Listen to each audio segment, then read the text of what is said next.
Yeah, thank you for clapping very well. And you're clapping better than you did yesterday, so thank you very much.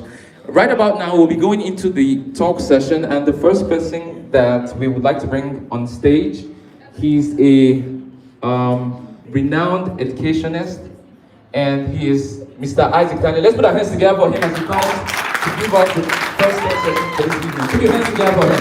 Celebrating properly so that when we come away, thank you very much. Good evening, everyone. It's a pleasure and an honor to be here with you. When he said he's a renowned educationist, I was looking for the person because I don't know. I'm just like so I was an Anssir just in 2019, and now I'm just a graduate here. I want to recognize the presence of the embassy officials that are here with us. It's a pleasure to have you here. And I wouldn't talk for long, but it's going to be something interactive. So I want us to get our phones ready. The slides will be up, and then basically we'll interact together. So I hope I'm not blocking the slides. I want us to actively get involved so that it's more interesting that way. And it's not like I'm coming to give you some kind of lecture, but I want us to just discuss on some topics together, right? So compound effects and value basically. These are terms that sound as if they are business terms, but they are not really. Yeah, it's not necessary to just zone it to business because there are things that you can apply to every part of your life, and it's going to be useful. So let's go to the next slide. Basically, I want to get to know everyone here. Which city are you from? Where do you live in Russia? This is supposed to show us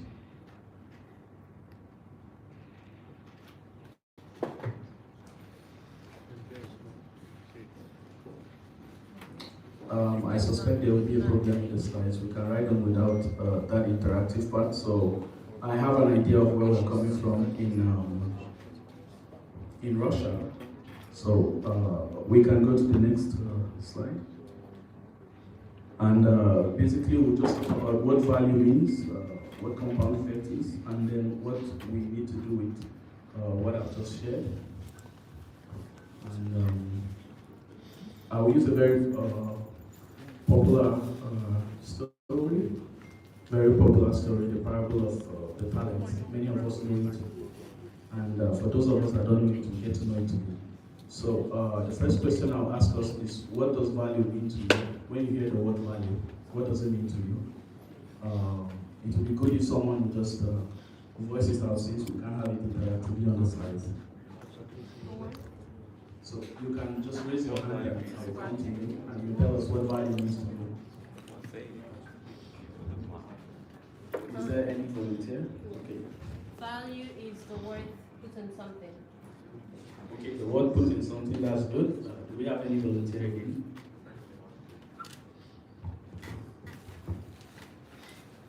What does value mean to you, basically, when you hear the word value?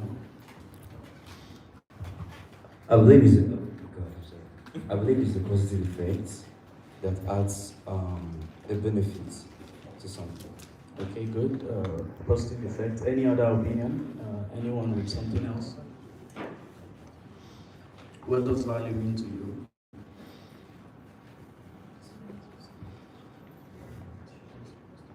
I need a few guys, or maybe I'll just select some of my friends that are here also.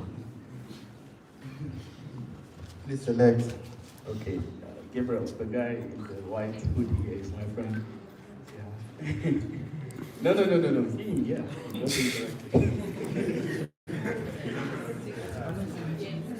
I see value as let's say cost, okay, and I also see value as direction, both negatively or positively. No, but it depends on how you relate to it. Okay, thank you. All right, thank you. It depends on how you relate to it. Can we have some of the beautiful ladies give us what they think about value?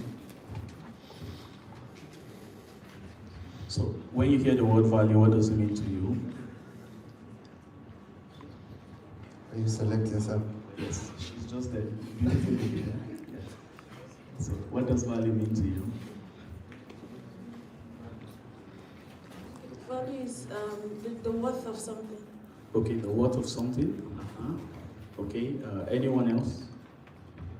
I think someone behind there. Yes. Yes. It's a standard of behavior.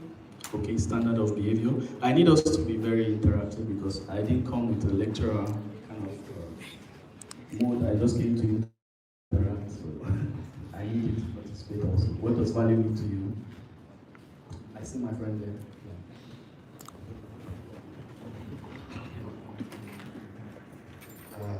What is the question?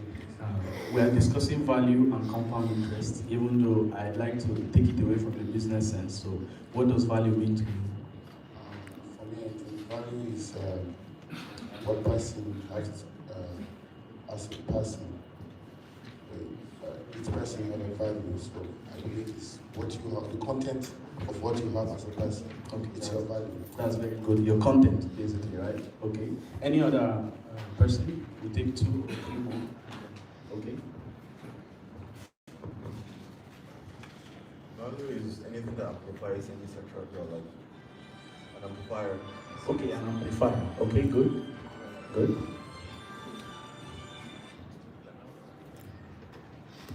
Value is the importance or usefulness attached to something. Okay, very good. Importance, usefulness attached to something. That's very good. Any other person? The last person? Okay.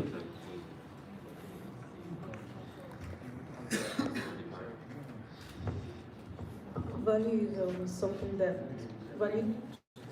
denotes the importance of something or an action. Okay, so it denotes the importance of something or an action. Yeah, that's good. I think we pretty have a good understanding of what it is. And can we go to the next slide? Next slide. Yeah, so I will come to the parable of the talents. I know some of us know this parable. Can we just, if you don't know if you know the parable, just wave your hand. Okay. That means I need to say it, or someone will help us to relate the parable since it's just 50% you know the parable. So can someone tell us the parable of the talents? Yes, we have someone there.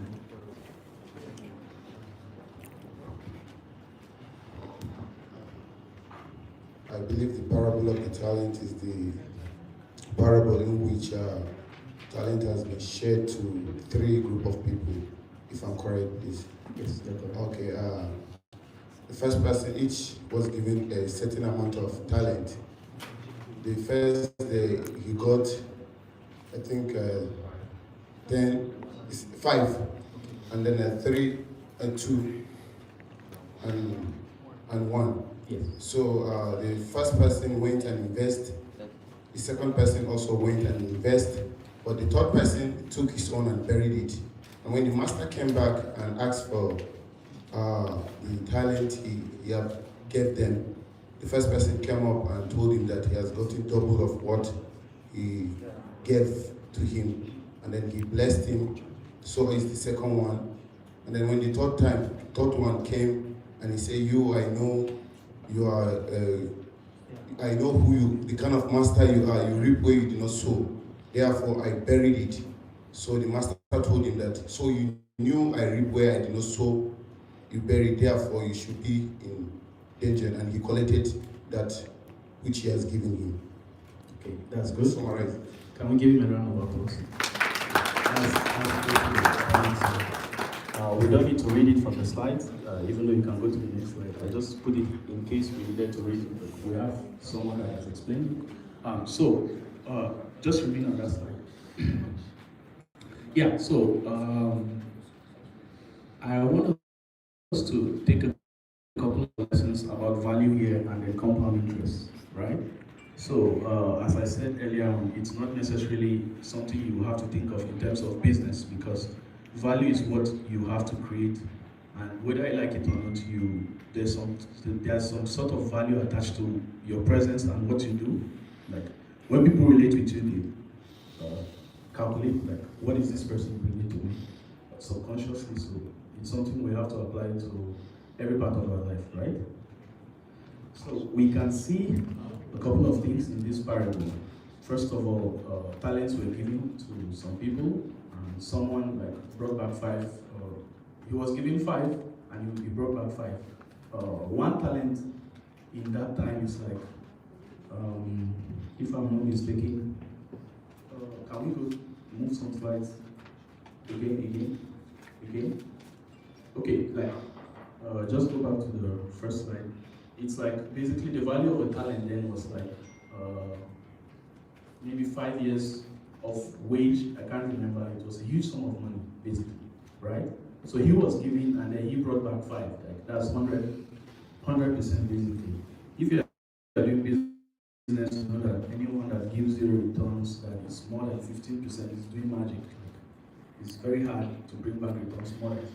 But we see that this person brought back 100%. So you can say he did very well, right? The second person was given 2 talents, and he brought back 2 talents. That's 100% returns. It's also very good. And then the third guy that was given the least thought maybe, oh, this guy is a very shrewd guy, he's a very greedy guy. He wants to reap where he does not sow. And then he went to go and bury the talent. And later on, he came and was giving like long explanations. So he was giving the least work, so to say. So his returns were supposed to be in a way maybe more than 100% because like he was giving the list and then he is coming up with answers. So a couple of things I want us to look at is like the issue of trust, right? When people want to do anything with you, first of all, it has to be based on the trust they have for you. So we see the master looks at the people and then he's looking at them based on the amount of trust he has for them. So that, first of all, the basis of your interaction with everyone, your friends, your colleagues, your business partners, is on trust. That's the first issue. The second thing is about ability, right? So this master already knew the people he was working with. He gauged their ability and gave them like 5, 2, 1. And basically, he understood what they could do and what they could not do, and they proved that his understanding was correct based on what they were able to bring back to him. The next thing I want us to look at is the issue of the time for reckoning, or like the time for giving accounts, basically. So after a particular amount of time, like this, there was an investment into them, and then there's some kind of expectation. After some time, these people are supposed to bring this returns, this value. And then the next thing I want us to also look at is the issue of return on investment, the issue of reward. They brought a particular amount, they were given a particular capital, they brought back a particular returns. And the master said, okay, you that brought back 5, I will give you 5 more, you can do this, right? So that's like a reward for what he has done. For the guy that brought back 2, the master says, you that brought back 2, I will give you this. Like that. The guy that brought back 1 also got his own reward. His reward was kind of tough. We know that he was basically banished and he was condemned to suffer. And interesting to see how this guy that was given just 1 talent, how he behaved, right? So he took the single talent he was given and went to go and bury it. And the master's remark was like, the least you could do was just to put this talent in the bank and then give me the returns, like the rates. That's the least thing he could do. So, but for some reason he thought, okay, I'll just bury it and then come back. So, in the real sense, he brought back a negative, basically, because the value was given had already depreciated after some time, right? So, I want to talk about compound interest also. You see that if you are giving some amount and then you work on it, you discover that that same amount is going to be added to the same investment you have, and basically you would have like compounding interest and you can keep working on it. So it seems as if there's a lot for us to talk about, but I don't want the talk to be too long. So can we go to the next slide? I outlined them a little bit. It's unfortunate that we couldn't do it more interactively. These are all the things I mentioned: trust, ability, account or time reckoning, and opportunity cost and losses, network effects. Okay, and we'll go to the next slide. So the main thing I want to say is the issue of having a mindset to create value, right? So wherever you go, you should. This is not just for you, but like all of us have to think of which value are we creating, right? So if you are in a classroom, like you think of, are you bringing value to this classroom? If you are an Anssir member, for example, you can think of what value are you bringing to the organization, especially if you're a leader, you can think of, okay, am I bringing value to this organization or not? And if you are relating with people, you think of, okay, am I bringing value to these guys? So if you can answer positively that you're bringing value and people can testify also, you discover that everybody is okay, everybody is happy. No one wants people that don't add value to them. So if you are hanging around with people that are not adding value to you in a way, you discover that it's either you are not so wise or you don't really know what you want. That's like the simplest way to say it. So I want us to have this mindset to encourage us that wherever we go, what we should have in mind is talking about creating value, right? If people trust you and people look at your ability, don't misplace that trust. So think of how you can help the people around you and think of how you can help yourself. That's the whole thing in short. Can we go to the next slide? So we can't do it interactively also, so we have to skip this slide. So I have a good question, since all of us are scholars here. When I calculated that, just as a minimum, all of us cost the Nigerian taxpayers $30,000 throughout your time in Russia, right? So a good thing to think of is like, think of this as an investment. It's not just free money for you to come because like you need the money. No. So you should think of, are you a good investment for Nigerian taxpayers or for Nigerian government? Like that's the first thing you should think about. So that $30,000, if it was put in something else, it will definitely bring returns. So are you doing good for yourself first, and then are you going to do good for the country later on after your 6 years here? That's the first question I want to think about. So don't just think about yourself as a scholar that came because you did well in your exams. You believe me that there are a lot of people that did well also. They are not just the guys that did best. So think of it this way. The Nigerian government is investing in you, and what will be your returns? The first question is, what's your return currently? And then what will be the returns in, let's say, 5 years, in like 10 years? Like, you have to think of it in this sense. So don't just waste the opportunity you have, basically. So it's a big opportunity. Not every Nigerian has it, so you have to think of it. So if you should remember anything after this, is just this last slide, basically. Like, are you a good investment for Nigeria? Are you a good investment? What's the return of investment in you? That's the first thing. So can we go? And basically, there is a more lengthy write-up, but I can't give a long lecture here. So if you're interested in that write-up, you can just join the Telegram channel and send the slide and the write-up much more later. So thank you for your time and thank you for your attention. Okay.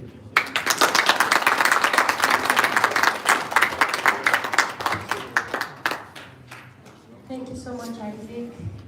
It was really, really, really educational.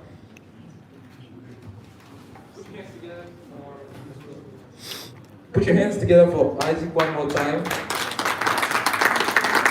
I don't know if you provided any value, but if you did, just put your hands together for him and celebrate him. And so at this time, we want to invite one more speaker to speak with us.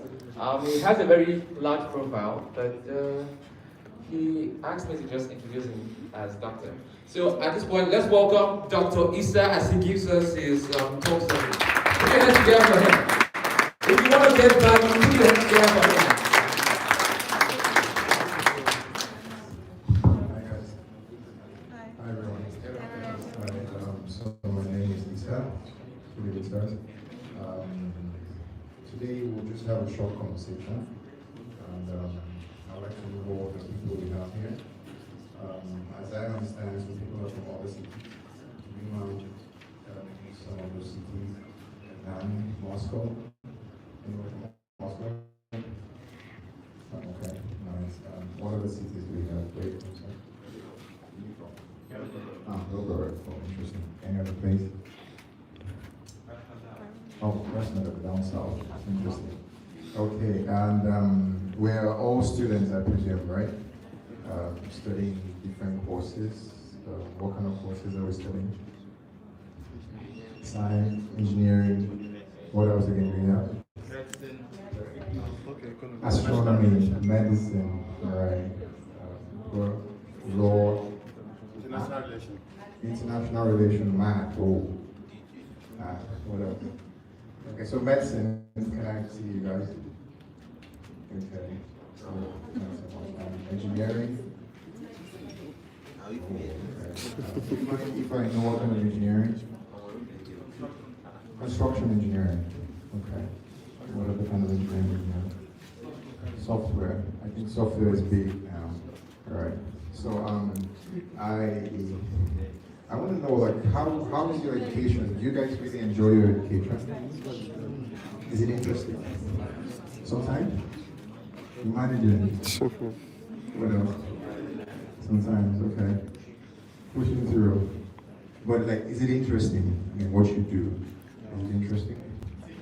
It's interesting, right? Why is it interesting?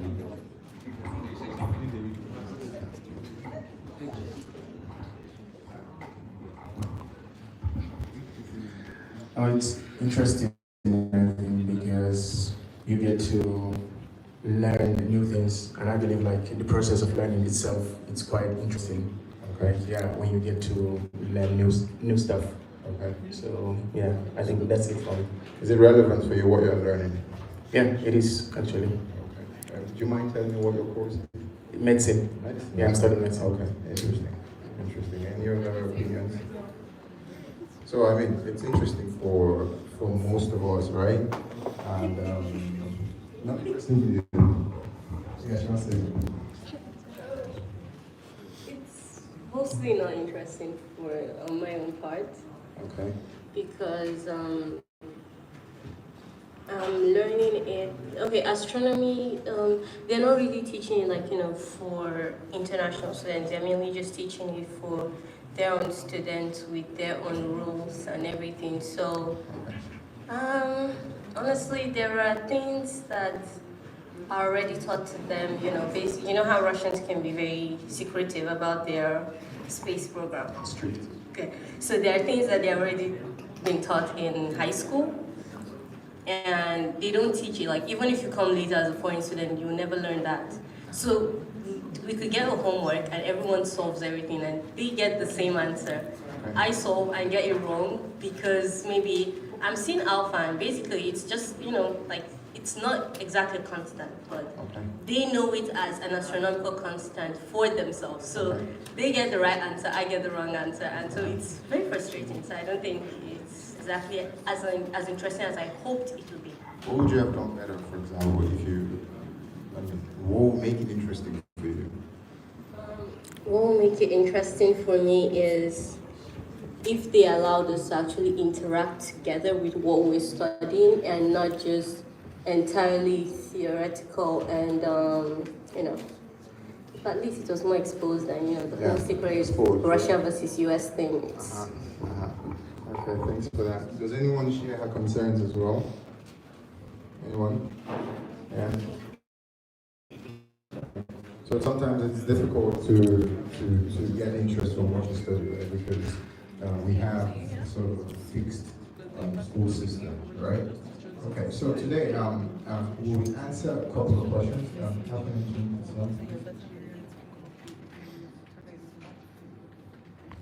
So, yeah, we'll try to just understand how the education system works and what we ought to do. So to say, and every day we ask ourselves questions, right? How to go about the day, what to do. I mean, it also translates into our careers, right? And some people, they're forced into university or they're forced to do certain courses, or there's a minimum in society, so to say. And we tend to reload our potentials. We tend to sort of look away from what we have inside of us. So like you said, it's not really appealing. So it's like a one-size-fits-all kind of education we get now.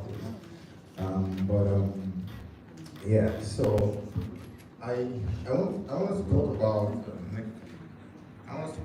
So I have a question. Like how it's supposed to be. I think everyone understands pidgin here, right? Okay.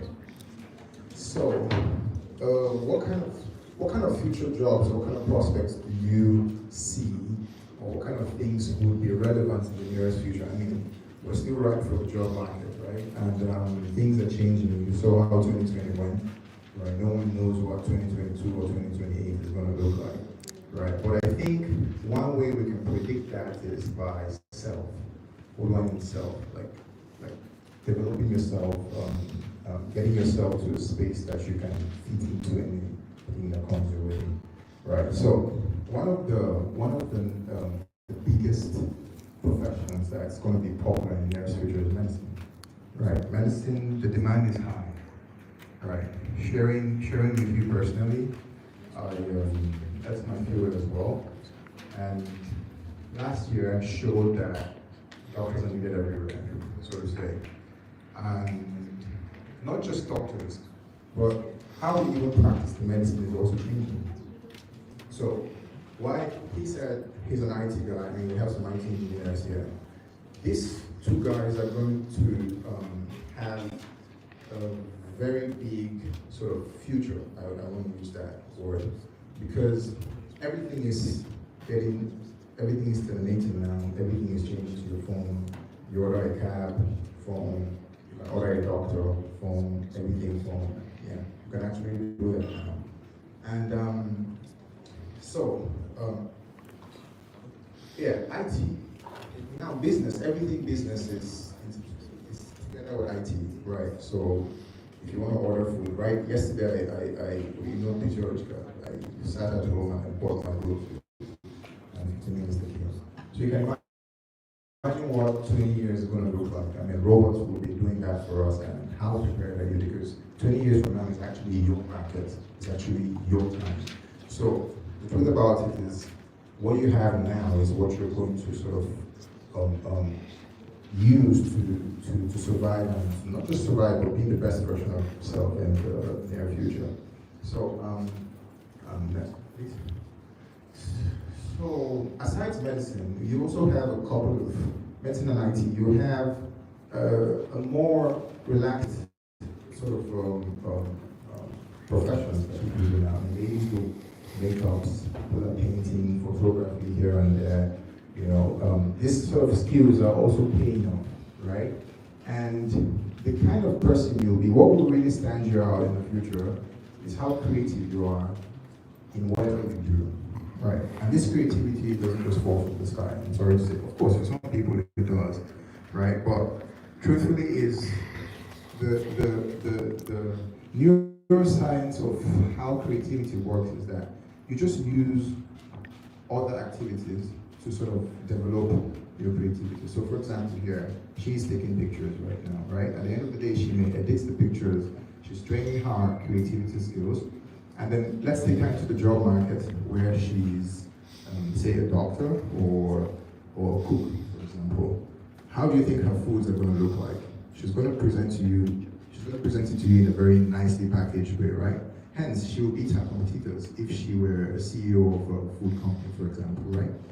So, creativity is actually going to take a very big toll. Of course, sports and the likes would still be there, but you see how things are changing. So, if you are a footballer or a Premier League, Champions League, or whatever, you see in the stadiums now, you don't even see anyone. So, part of the income that these sports guys get is from these people who come to the stadiums to play. And so the trend may actually change for these guys.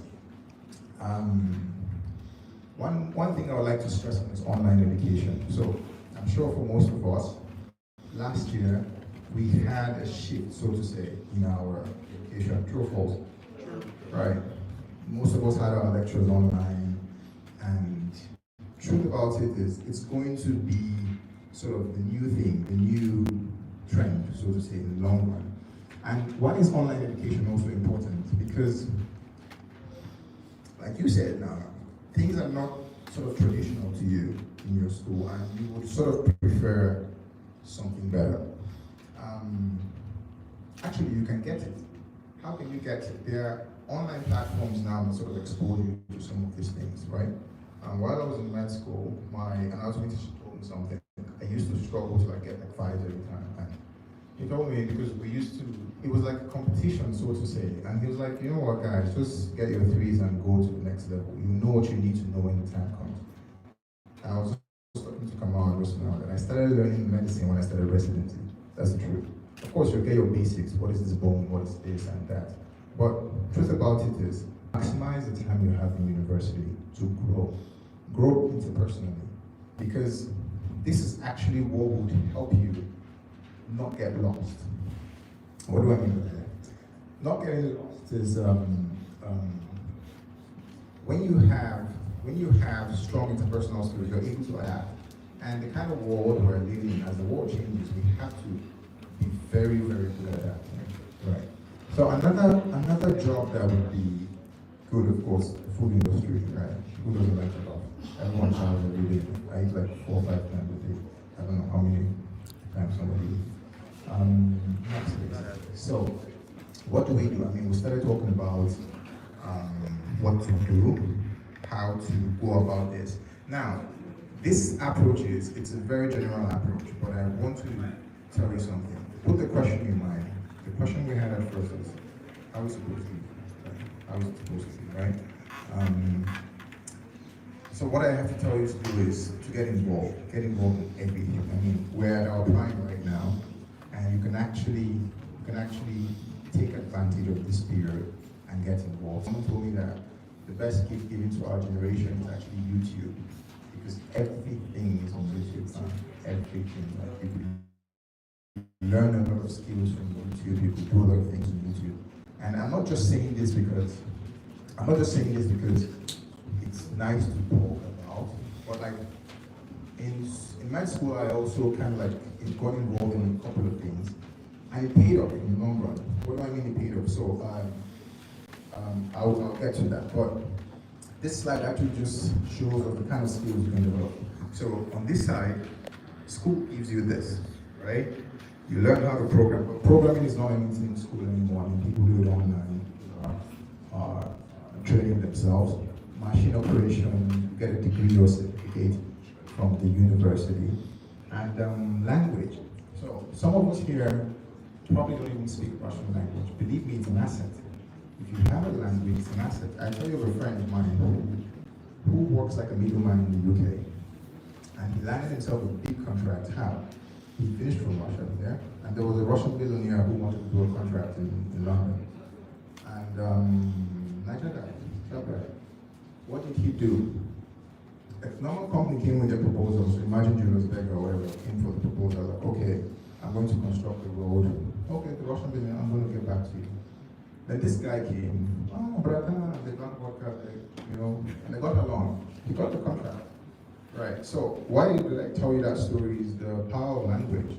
Right, so if you have the chance now to learn some extra language, because truth be told, especially you guys have 2 months, like July, August, or holidays, that's a dream now for me, man, to get like 2 months off. So maximize this time as much as possible.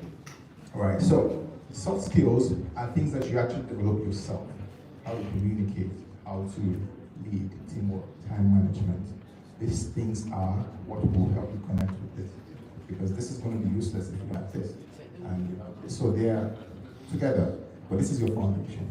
Because wherever you find yourself, you don't have to, what job am I going to get tomorrow? fine, even if you're a doctor and you cook very well, believe me, you will make it well. So the world we're living in now is not a world of one profession. You have to move, you have to develop yourself, right? Some of my colleagues that went to med school together are in IT, they're programming now.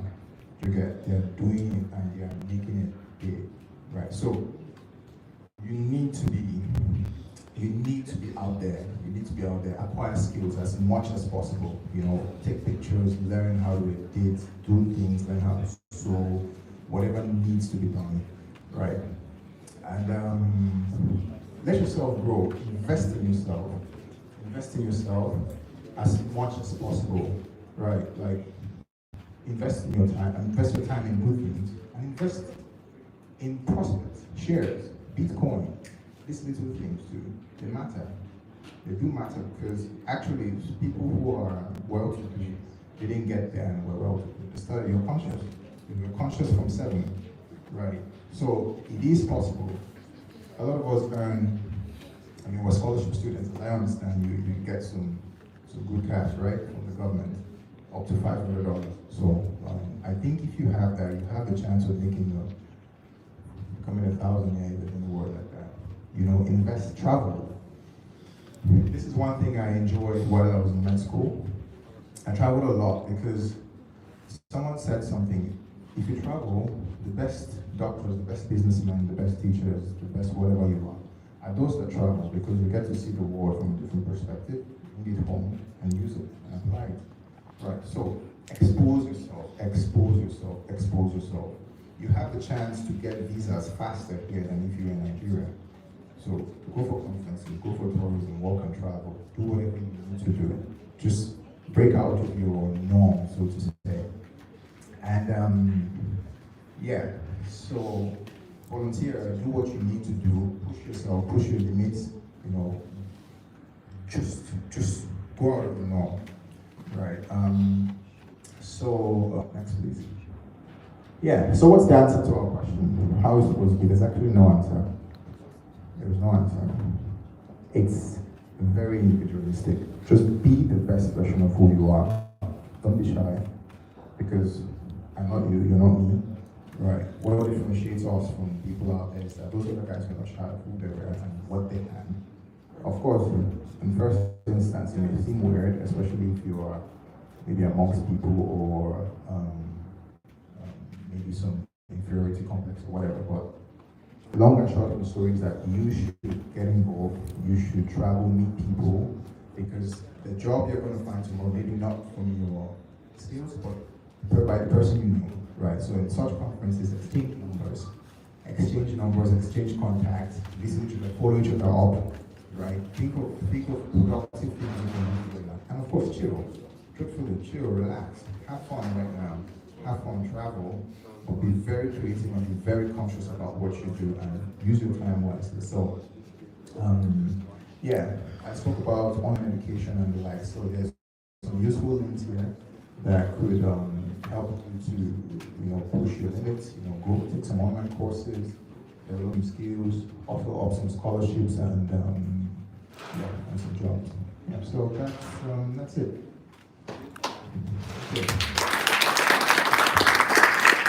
Okay. Any questions? Can I ask questions? Yeah. Can I ask questions? Okay. So, with your, anyone can answer this question. With the level in which you are right now, where you are right now, who can you give us a trajectory? I mean, from what we've just spoken about, can you personalize it? And personalizing it first of all, that you understand what we've just spoken about, and using your example, using your own story, give us a brief trajectory as to what the future looks like for you, just as a brief encouragement for others. You want to try? Okay, my name is Carter Solomon, for those who don't know me. I'm currently in my final year of petroleum engineering, and currently it's already a trend that the world is trying to move to renewable sources of energy, so it's already a scare. And even with the whole coronavirus situation, there was a lot of losses, so to say, and lots of people were laid off. That being said, if we talk about the nearest future, if I join this with IT, it is actually now compulsory that petroleum engineers have an IT background. For instance, they should have some sort of programming languages in their pockets. They should be able to program softwares, you know. So it's like worlds are colliding. And I, for instance, honestly, I don't like programming. So it's a struggle. I need to sit my ass down and, you know, learn the thing if I really want to have a good prospect, if I really want to have a really good CV. So I'm aware that this is the case for me. And if I talk about traveling, tourism, and exposure, I try my best to attend lots of conferences. I'm the president of the SP, Society of Petroleum Engineers, in my chapter in my school. I expose myself, I know people in different countries, different places. So I try to do this to keep in touch so I don't get lost, as you said. So this is the trajectory of my own profession. Thank you.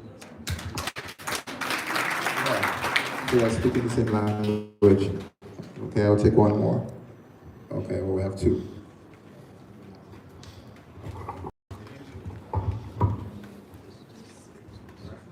Okay, for me, the first thing I did when I noticed that in school was to enroll in some online courses.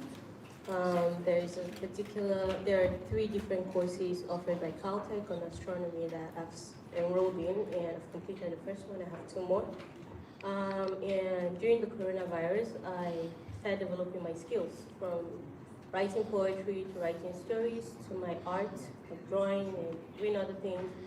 And when I do that, a lot of people are like, you can sell them and, start making money. So yeah, I am very talented with my hands. So I've tried to develop my art skills in many ways, because there are times people come to me and are like, Grace, I want to talk about this. Do you have a poem on this topic? And I'm like, yes, and I could share. So yeah, I'm trying to develop myself. We're all speaking the same language, right? Yes. Okay, let's take one more. Okay, same thing. Okay, same thing.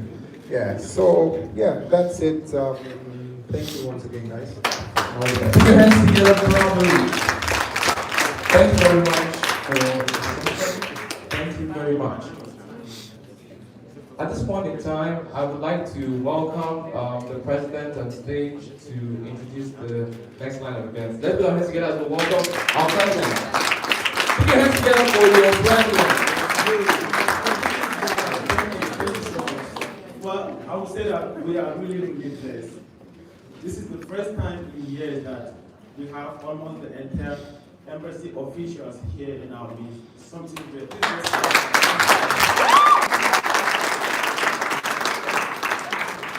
So with us here, we have the financial attaché. I know you know about him. Must have had like so many announcements, so many things. And I want to tell you one important thing about him. Now, almost like we have more than 7 or 6 billion countries, and out of all these countries, Russia is the first to be paid once FSB release money. They are the first to be paid. We are setting standard all the time, and thanks to his effort every time. Once we receive money, from FSB, he's paying us directly without waste of time. This is a big one.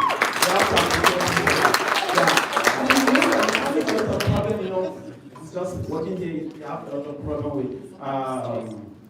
with Russian language. You can't speak Russian, but just be there trying to translate with Google. It's really, really stressful. I know what he's passing through, because anytime like you try to call me, John, where are you? Or say, I'm in class, I can't make it.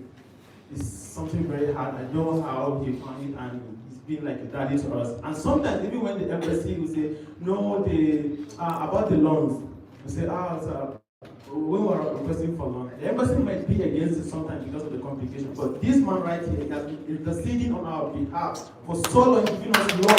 Please, let's stand up.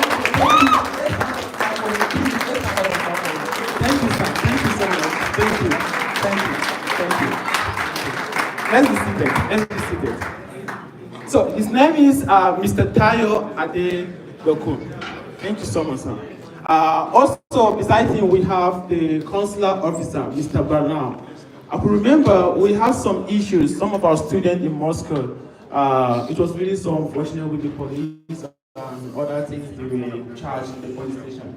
This man was there, always calling me. He stood for them, he was there, everything. He made sure that there's no any problem. Please, let's also clap for him.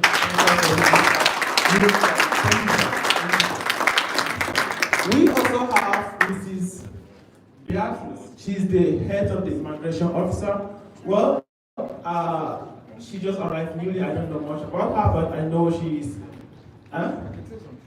Okay, we don't have so much time. But thank you so much, ma'am, for honoring our event. Thank you. And also, we have, well, I call him the assistant FA. I don't know if now that's official position. That's official position. Well, I call it the assistant FA because all the record keeping. If there's any mistake, that money is coming from his pocket. Yeah. I understand what it takes to be there. Akim, thank you. Please stand, just left. You can see it. Thank you, we appreciate it. And we also have Abidemi Adedeji, the staff of the migration office. Sometimes, because you are an FSB student, if you are there, we have like 10,000 people there in the embassy. They attend to you because you are an Anssir. Please clap for him. Thank you. And also, we also have Oluchi Henry Chukuma, is also the staff of the migration office. We always collect our data. Thank you so much, sir. Thank you. So the next person in line to bless us, and also I forgot one important thing what the FA usually do all the time.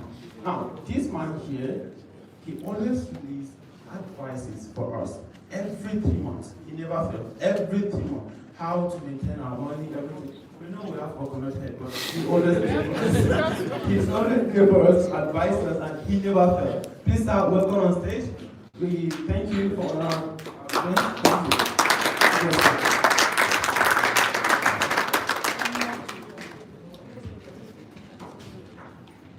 Good evening. I want to thank you all. I want to start by thanking my guys that are here. I appreciate you for coming down to honor the scholarship students. I all what John is saying, all glories to God. We are here to serve you. That is why we just have to do it. It's our normal work. There's nothing attached to it. That is what is expected of me. And I will tell you, it's a normal thing. So there's nothing extraordinary about it. I will also need to thank the leadership of the embassy. They are the ones that have been creating the enabling environment and the support. So let's clap for the embassy.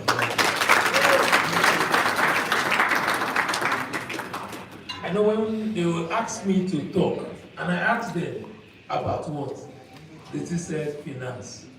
And that means money is very important. And people don't joke with it any day, anytime. Someone said that money is like oxygen. That is, when there's no money, you can't what? Function properly. And that's why they want me to talk. Today, I have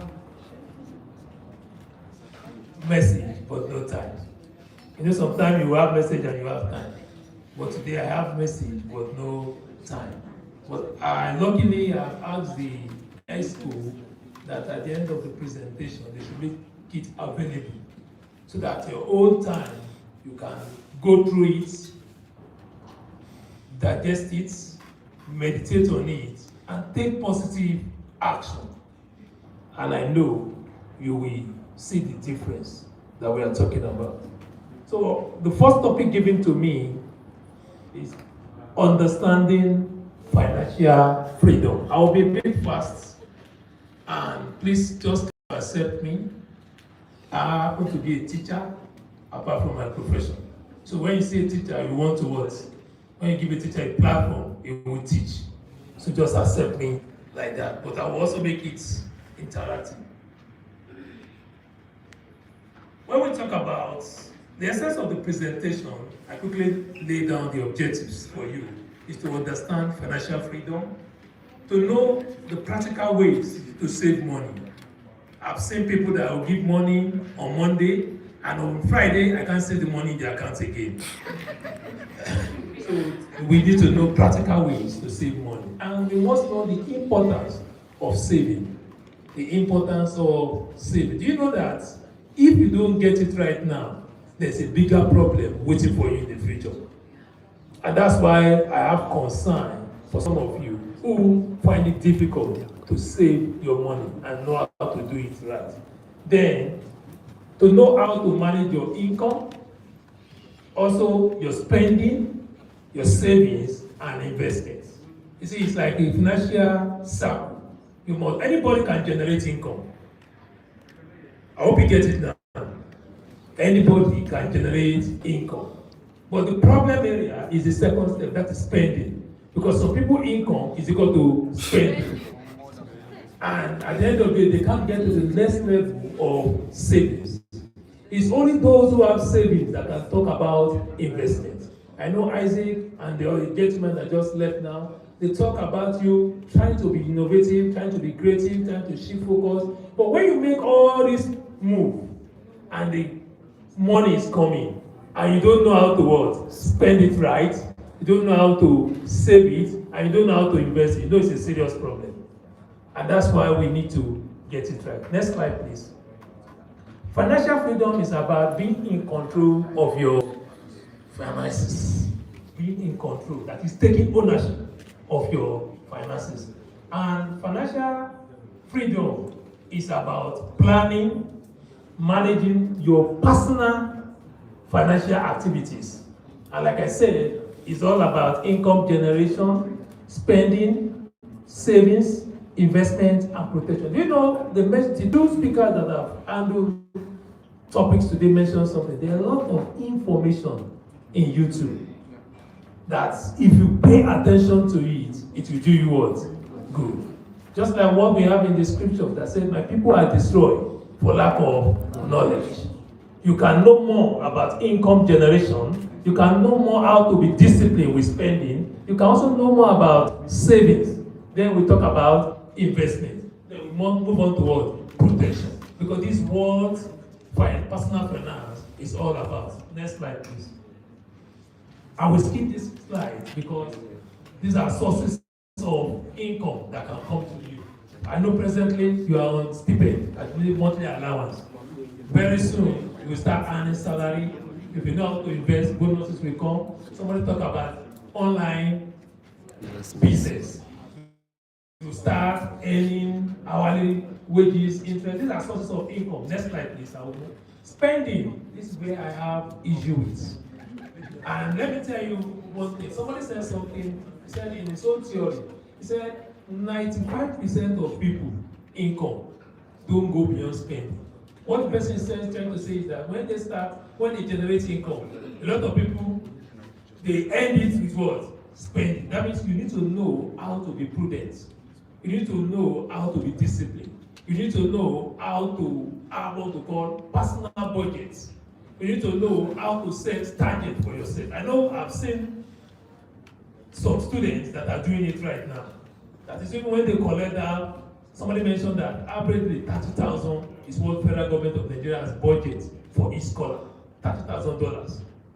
You know, at the end of the day, the whole 30,000 shouldn't translate to spending in Russia Federation. You can decide, okay, out of this 30,000, I want to work on $10,000. Let my account have what? 20,000. Because it's only those who can actually get it right are those who have what? Savings. Then they cannot think of what? Investment. And let me tell you, in life, opportunity comes when you least expect it. If the cash flow is not in your hand, you miss that opportunity. And that's why you need to what? Discipline yourself to handle spending. See, when you're talking about handling your spending, you need to prioritize, especially with the reality that has done on us last year. You need to review your spending. And you need to tell yourself it is not business as what? Usual, if you have been making that mistake. I have some people that I'm proud of here. I have privilege to see all your accounts. I mentioned you owe 300 and I see your accounts on daily basis. So if you are, somebody's opening their mouth. I have the access. And I know who and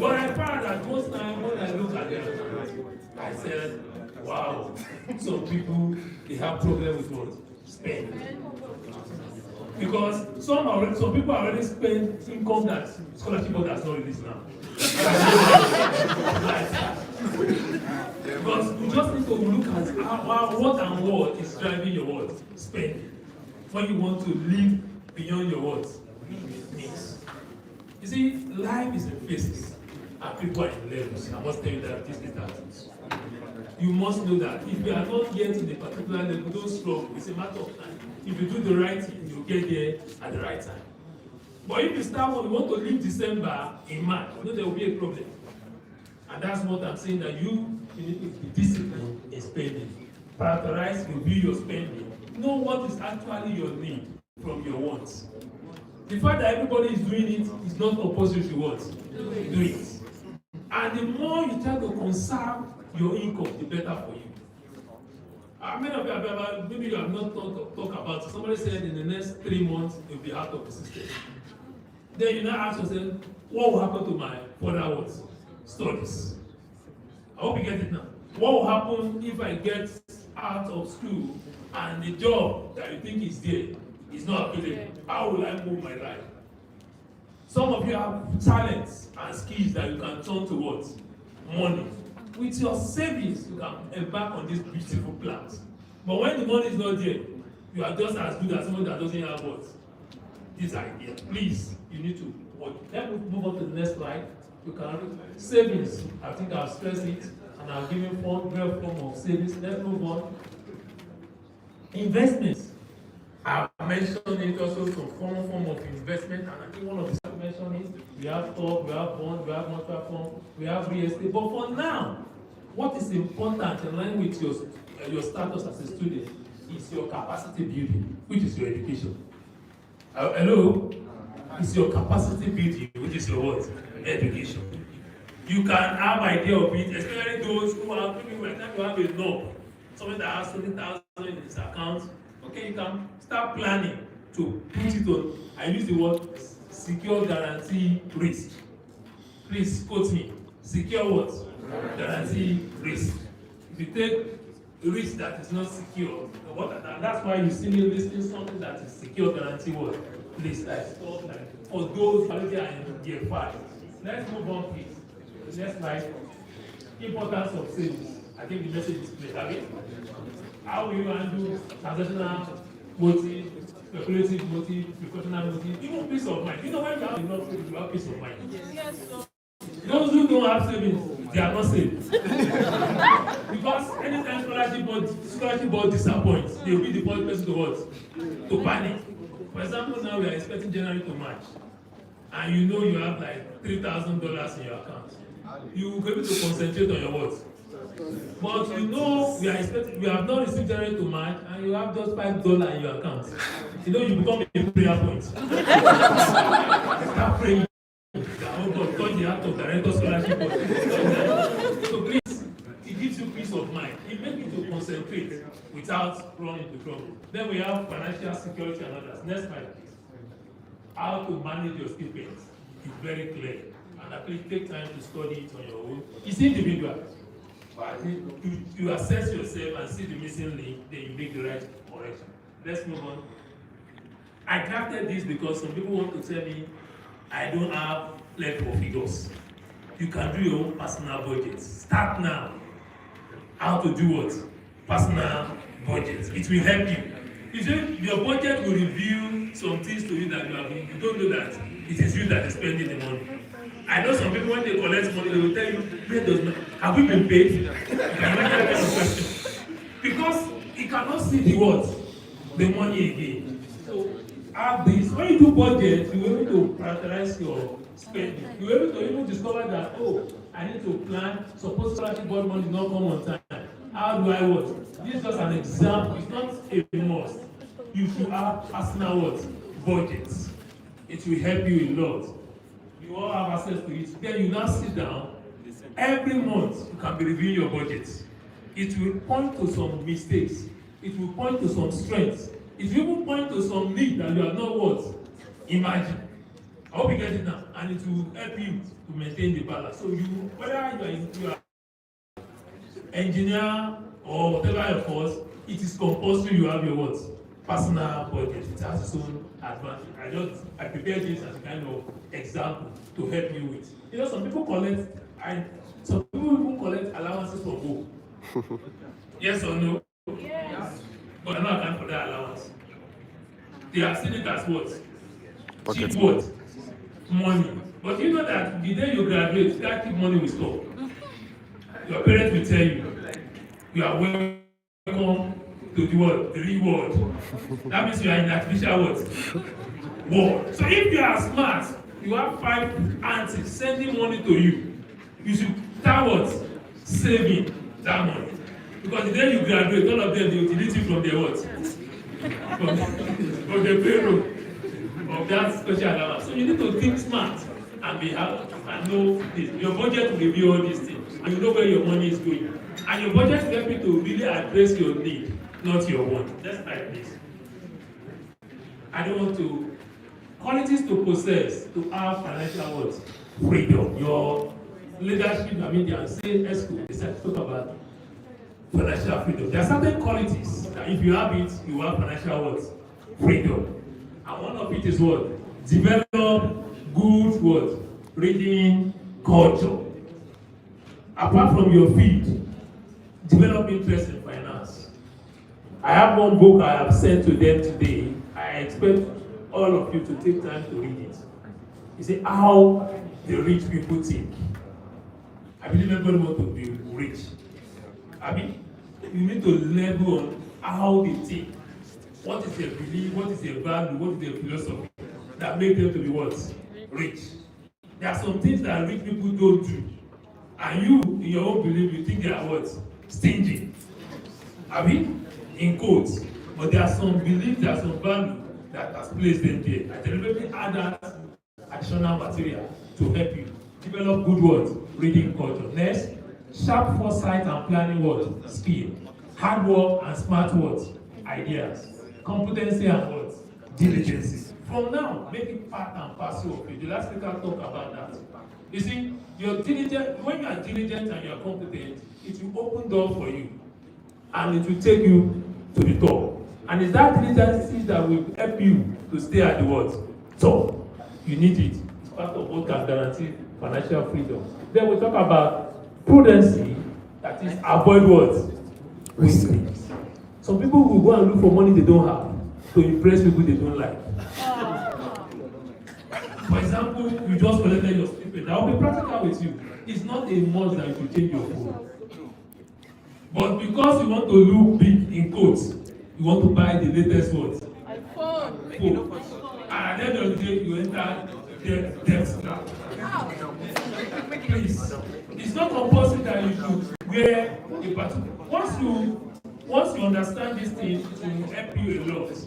Next is be disciplined and be content with what you are as a student. It will help you. And also, savings and investment culture, make it part and parcel of you. So you don't join this foolish equation that people do. Income is equal to what? Spending. It's a very stupid mathematical equation. It's not correct. Income is not equal to what? Spending. It's wrong. From your income, the first thing that will come out is your savings. Then after that, what exactly is my priority that I want to spend money on? We also have other things that you can do. Advice on money, I want to skip it. I want you to go and digest it on your own. Advice on money management. You need to understand the difference between needs and wants. Please, next slide. Let's move on to the next slide. God bless you. Let's quickly go to the second part. I will run to the second part now, then I will leave. And that is managing finances in uncertain times. How many of you realize that we are in uncertain times now? There's some people are still thinking everything is normal. It's not normal. Even not only health-wise, financial world too is experiencing serious problem. And you need to understand some things, and that's why I introduced this slide. I will be very brief and direct to it. You need to understand the difficult period facing the global world. It's not maybe Nigeria alone, it's not Russia alone, it's for the whole world. And make personal intelligent decisions to overcome. I like the two other speakers, they have helped me to actually indirectly pass to you that everybody must make personal what? Intelligent what? Decision. Because survival is a must in this uncertain time. And also, you must understand that we are in a kind of, like a war period. I mean, this season we find ourselves. The whole world is fighting a kind of war. And what is that war? COVID-19. And in a war period, rational thing you should think is survival. At least, I mean, so that you will not be a victim. So you must realize that this kind of uncertain period. And the reality is that COVID-19 is a sin. And we must have our survival strategy. Please have a holistic plan to face this period and be disciplined. I still repeat it there again. Review your what? Your spending priorities based on your actual income. Have the right attitude and action. Have the right attitude and the right action. The next thing. Then manage your cash flow. What is cash flow? Cash flow is the movement of money in and out of your hand or your bank account. That is just a simple meaning of cash flow. You need to know how to manage your cash flow. It's very important. You must be abreast with correct finance wisdom and be on top of the game in time like this. There's this simple fact that is hard to learn. That is, the best time to save money is when you have what? Some. Please, you need to know this. I quickly want to add one or two things to it. That what are the survival strategies that you need to have? One is that you must understand the situation.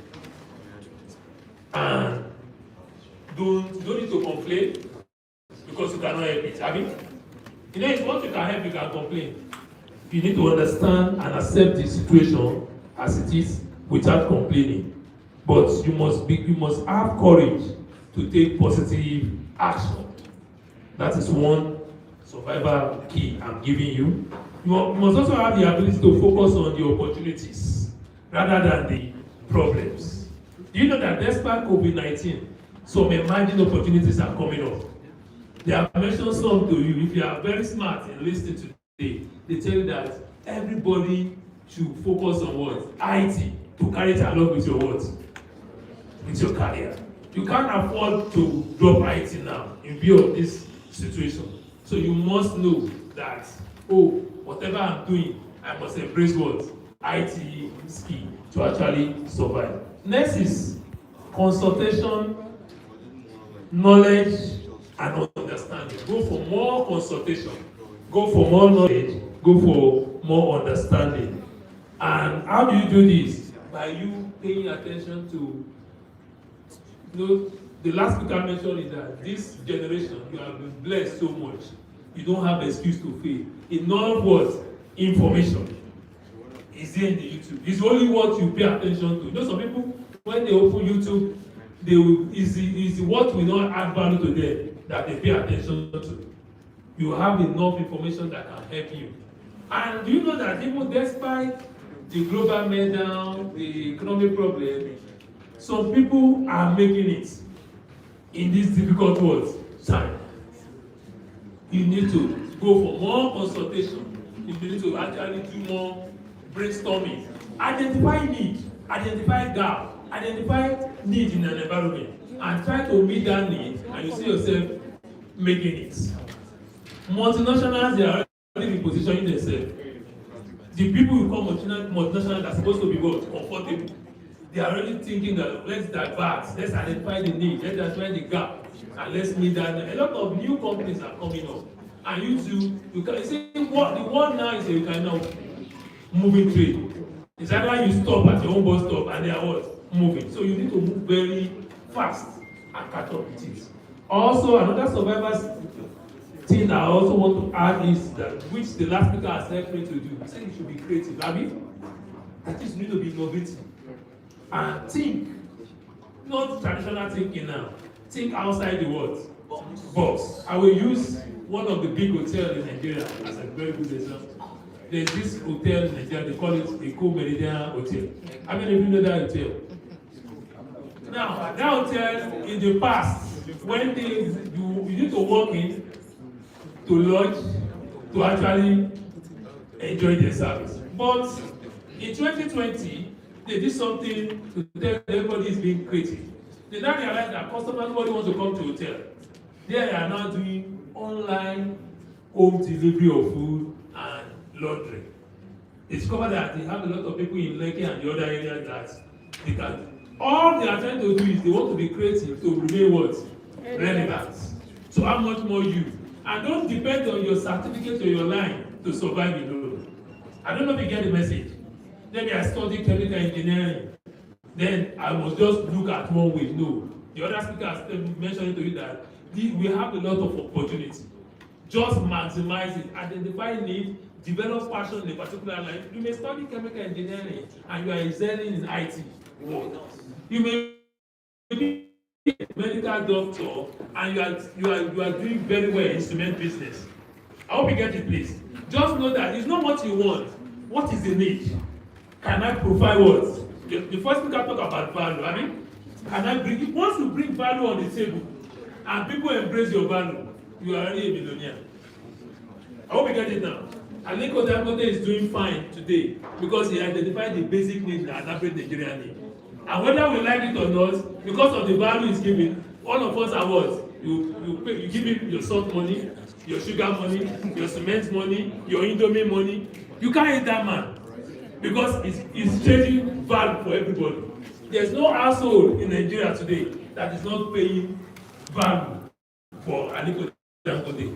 You too can challenge yourself. What is the value that I can use to exchange? I also want to tell you that you need to provide solution to things and take and take that step of courage. Start small.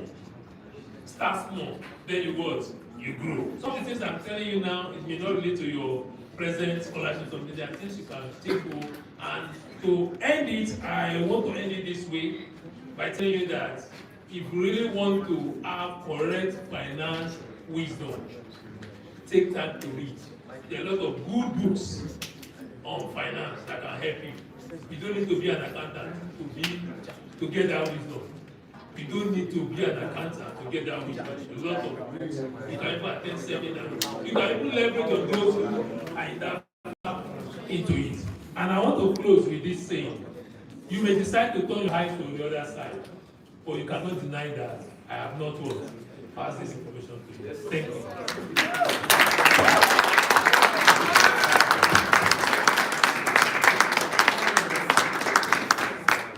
Thank you so much. I really appreciate the words you shared. And also, I'll make this thing available for everybody. You can always send the slides and everything. I will forward it to the right group. Thank you. Right now, we have the next speaker from the embassy. He will not necessarily be speaking, but he has some advice for us. Thank you, sir. Let's welcome Mr. Looney. Thank you, sir.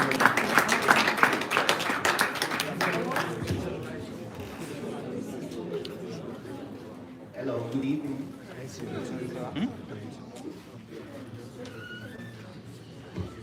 I would like to thank you for the opportunity to be invited to your occasion. And we also want to also appreciate the fact that many of you came from far and near because it's a national convention. And I think during this convention we are going to elect some officials. It's true. And I hope that one of the major criteria that you would use in electing your leaders are people that really have the interest of you students at heart. That's people that really would fight for your cause, people that was really liaise with the embassy and with the officials there so that the best can be done for you. Well, most of the speakers have spoken all that needs to be said in terms of advice, and especially my colleague, the FA, who you all know very well, and I'm sure you are happy with, because we all need finance and money to do all the things that we do. It's important also that, especially those of us that lies with you, one way or the other, we have some observations that we have in our interactions with you, and I think it's very important that we bring such issues so that you take note of them. And there are times and some of the things you may need to change the way you do certain things so that we have a much more mindful relation. First and foremost, I would want to talk about some issues like, well, I'm sure recently you are all aware that there is an online registration ongoing about students in in Russia. Are you aware? You are aware, right? It's ongoing. And please, we need that so that we have a database. We want to create a database so that it will give us a much more opportunity for us to interact with you. And also, so that anytime we want something, maybe there would be an opportunity or something, a cause or anything about any individual, we just have something that we can just log on to, then we'll have the information readily available. So please, that's the importance. For those of you who have not registered, please make sure you do that. We would appreciate if you do that, say by maybe Monday next week, after the Women's Day Monday, we now have, maybe Monday, if you will do that, we'd appreciate that. Now, as regards to some of the observations we have, especially in the consular section as it relates to students, not necessarily BEA students, because we also liaise with, we're in charge of all students in Russia. Some of them are privately sponsored by their parents, but a majority of them too are BEA scholars. There is this issue of swimming, and well, you may wonder why swimming. Last year, I think we had almost 5 students who died because of swimming. And it's a matter of concern to us, and I think to the government in Nigeria. So we're told to, at least in every forum or opportunity that we have, to kind of talk to you about some of the things that are important for you to note. Last year precisely, as I said, I'm sure in Kazan here, one of your students, your colleagues, was a victim. We had a case in Yaroslav. We had another one in Voronezh. And then some of these waters are very dangerous because they may look calm, but the moment you enter, it can change in the twinkle of an eye, and then before you know it, it turns into something tragic. So please, we wouldn't want what happened last year for us to experience it this year. Please take note of that and be very careful when it comes to that in your interaction, in your social activities. Please be careful of all these waters and lakes around, because they may not be as calm as they look. Please, because we've had one death so many last year, and we don't want to have a repeat of that this year. Please. And again, most of you are doing fine, doing well academically, but we've had few situations or few instances where some of the students faced expulsion and few were actually expelled because of academic deficiencies.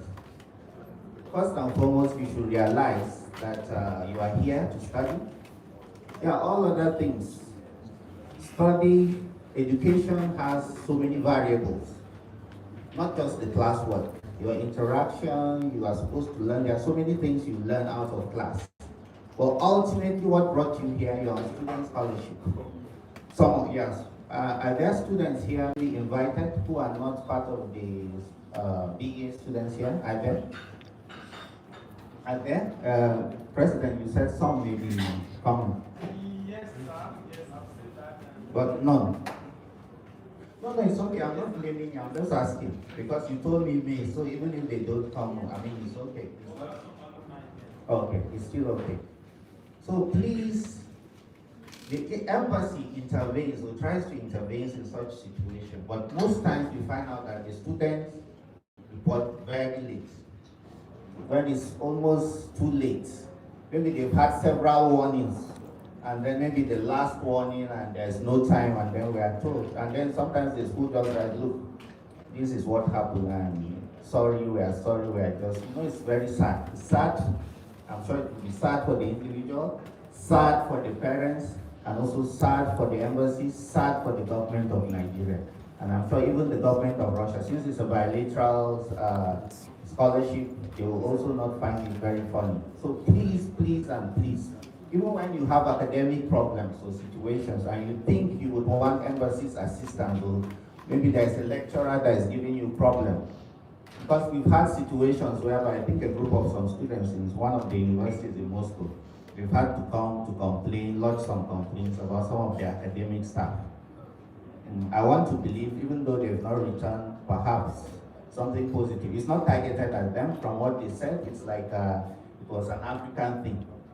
And we thought that time that perhaps it could be handled more in the group of African ambassadors meeting, because we didn't want a situation whereby as an embassy we intervene on behalf of the Nigerians and then perhaps they may change a little and then they will now bring it like other Africans now will testify that maybe they will stop doing it to what they are doing to the other Africans and it will be like, and they will gang up against you and it's like, you are the troublemakers. So we felt since it was like an African thing, it would be best handled in in a gathering of African ambassadors.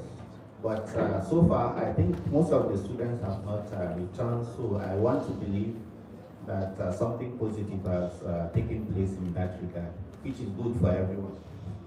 And then we also have this situation, I think when I say this, maybe many of you will not be happy, but it's very important. This issue of forex transaction among new students is becoming a problem. We've had cases of students reporting each other, threatening to take to the host authorities, report to the police because of that I borrowed someone money or we did transactions changing from dollar to something. As if you are, please, and please. We are all here we all came through different circumstances. And here as a diplomat, I have diplomatic visa. And by virtue of my diplomatic visa, I can't be transacting business. So I'm bound to be doing certain things. They can send me back and say, look, okay, you want to be a businessman, fine. Go back, go and apply for business visa, and then come and continue your business. You cannot hide under diplomatic something and then you are doing your business. So far as students too, when you are here, I'm sure you came under student visas. So you cannot come with a student visa and then be engaging in activities incompatible with the status. Please, is becoming a problem. And I've warned some of them that have come that sooner than later, we wouldn't want to be forced to report to FSB officially. And you know what that means. And if they don't think the host government, they are aware. It's not that, I'm sure the FA, maybe he didn't say that, but because perhaps he knows I may mention them. They are aware. If you are aware that recently the bank account was changed, it was because of that. They called him, they called the embassy and said, look, you are in scholarship. Most of you, the scholarship is not, I'm not sure it's more than $10,000 in a year. And then they start seeing transaction $50,000 in your account. I mean, inflow that is talking about the cash flow.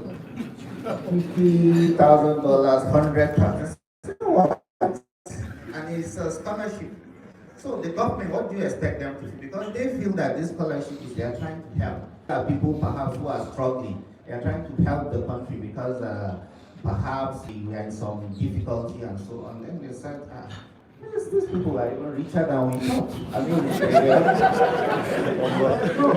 because when it happens, the thing is that the opportunity now, if they get angry and if something drastic happens, assuming they report to the police and they decide to, one of the likely consequences will be that, okay, henceforth, perhaps no more scholarship from Nigeria, or they will drastically reduce the number of those coming because they said, those people, they don't need it. Yeah, really, look at, they are even richer than the poor money we are giving them. We are even pitying them, but look at what they are doing, and so on. And we try as much as possible as an embassy to settle it so that it doesn't go to the host authorities and so on. But please, with the number, with the rate at which it is going, I fear that if you don't stop it, something drastic may happen. Maybe somebody will be so angry that perhaps the embassy has not handled it the way they feel it should be handled, and then said to hell and goes, and you know what, it will happen. And then they may even write us, it will be embarrassing. Imagine they write us a note for about, this so and so, please can you explain? How do we explain that kind of, maybe we just ignore it and gentrify it, but then they too will now, they may not say anything, but you just notice perhaps the next team of people coming on scholarship from different countries, maybe Nigeria will be 20. And people will be wondering, why from 80-something or 90-something to 20? These are some of the consequences. So please and please, you can do things but legit, things related to your education. You cannot enter here as a tourist and start behaving like a diplomat. You cannot enter as a diplomat and start behaving like a businessman. You cannot enter as a student and start behaving like either maybe as there's what we call specialists. We normally give in our own country, we give them like TWP visas to come and do certain things. You cannot come under that and then start acting in manners contrary. Please, no country accepts that. And I want to tell you that because they are quiet, it doesn't mean that they are aware. And that was the reason why some months ago, they blocked, they had to call the mission and said, look, that account has been abused. We no longer want that, we want a clean something. And then they are watching. Please don't fall a victim. It's very important for you to take note of that. And again, some of you, in the course of your studies, you have opportunities for exchange programs, study tours, some maybe 1 or 2 months, UN sponsored something, fine. But please let the embassy know of your movement. Inform the embassy. Let us know so that any given time we can give account of, because we're entrusted to you by the FSB. So please let us know of your movement and so on. And again, you just have to be very, very serious in your studies. As I said, many of you've had old students who have had first class in several things, which is very good, and some of you are still doing well.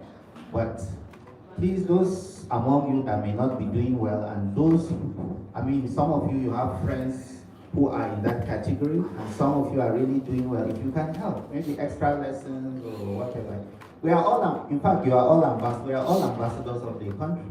We may be in the formal sector, but once you are outside the country, when you are outside the country and something happens, even if you are an Igbo man or you are Yoruba man, the Russian or whatever, they don't say, he's an Igbo man or this is a house, you are in Nigeria. The passport you carry is Nigerian.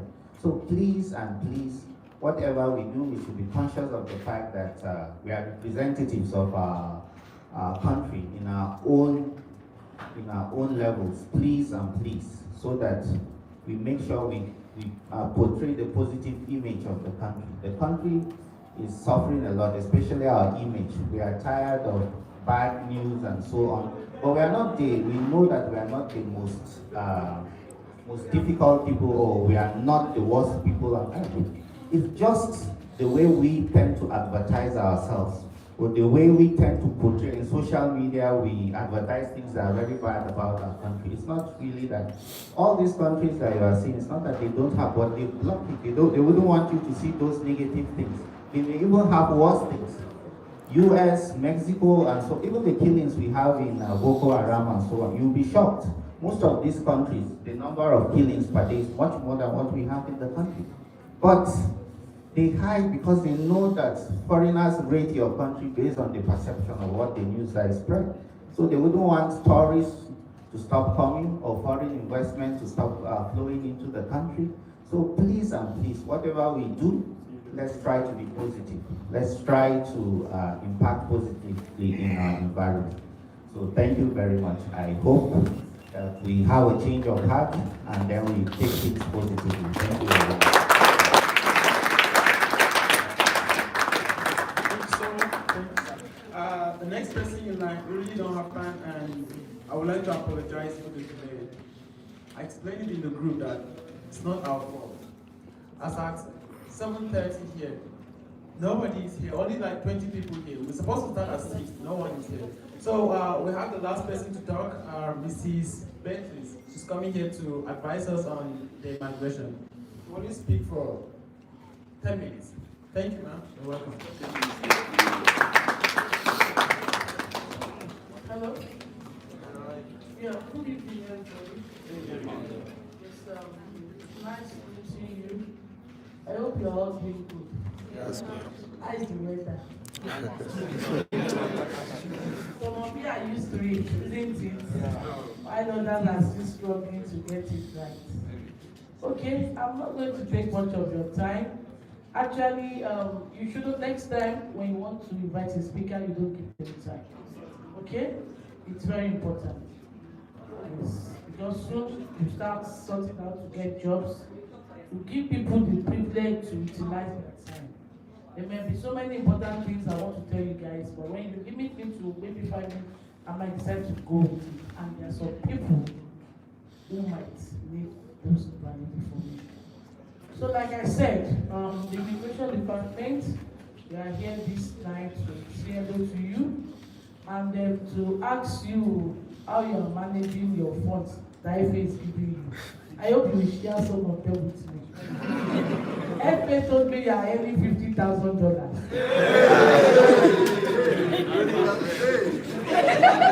I'm going to go to FA everywhere. Anywhere, they said $50,000. So how much? $100,000. Ah, c'est FA de là.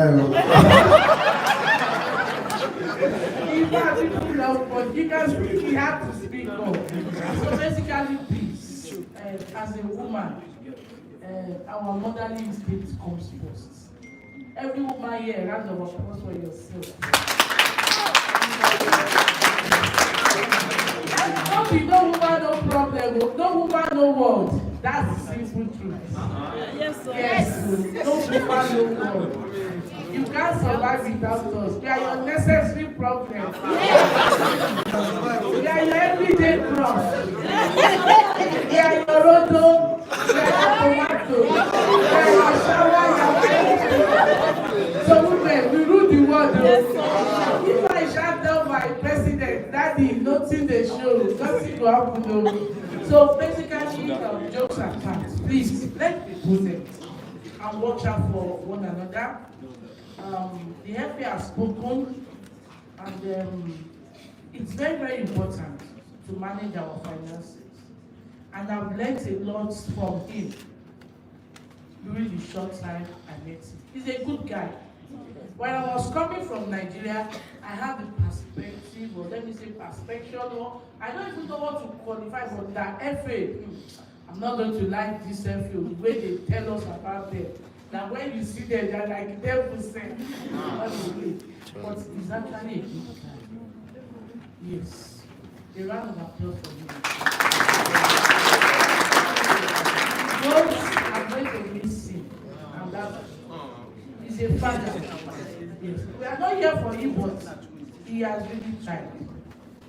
And just like Oga Junior has said also, you should watch out for one another. You don't copy what others are doing. Just like I told this kind of man, we're African first. If I were to the boy just tell me 5 minutes, I won't take offense. But because of the African mentality, I felt insulted. That's the truth. So what's your money to remember where you are coming from. Some of us, we have it very good at home. Our parents are rich, wealthy, and things like that. While some of us, we had to struggle from the beginning. And I'm sure, like the doctor said, you are going to excel. Very, very soon, our country is going to be very, very beautiful and wonderful. Amen. Go and mark my words. I mean it. It's going to get there, and it's going to start from you. Even here, you can make positive changes. I was opportune to meet Cornerstone yesterday, and I can tell him his mother has done a great job.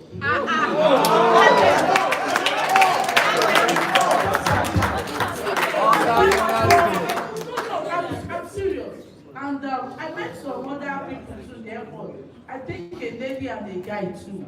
Yes, I think that lady, you see, well cultured and behaved. I don't know anybody before. That is what I want people to see about Africa. We can do it. We don't have to dress indecently to be beautiful. We don't have to make up like as if we are dolly babies to look attractive. We don't have to dress half naked just because we want a guy. I want to assure you, let me and Fadola will not wear a girl putting on in this girl. Let me not wear a girl putting on fatties all around. So please, girls, let's dress properly. And guys too, please. Enough for putting on tonton trousers. Okay. I'm serious.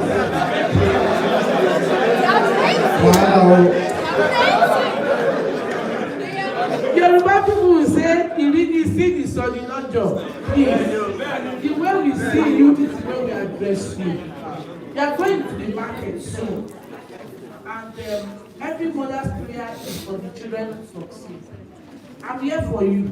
I don't have money, but anytime, any day, you don't have my number, I'll give you anything we can do to make it comfortable. I'm not as rich as Anssir. So if you have big problem, face Anssir. But first trouble, call the immigration. We'll get your back.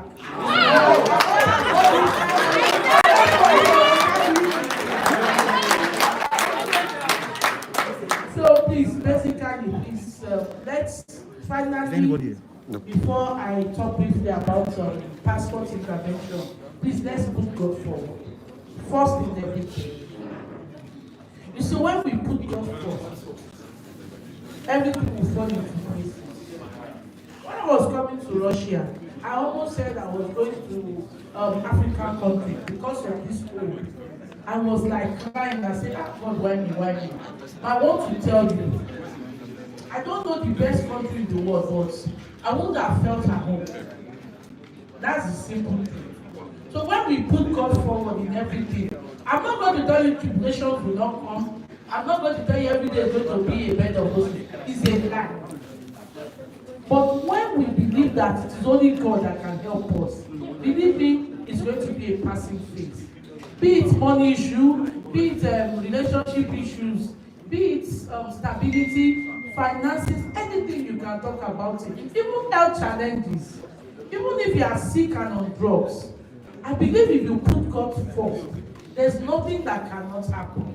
This same God woke up Lazarus after 4 days. He's not dead. He's still alive. And he's not going to change. He's not going anywhere. He's capable of making and that's the simple thing. No matter what you want to do, you can flex and still have God.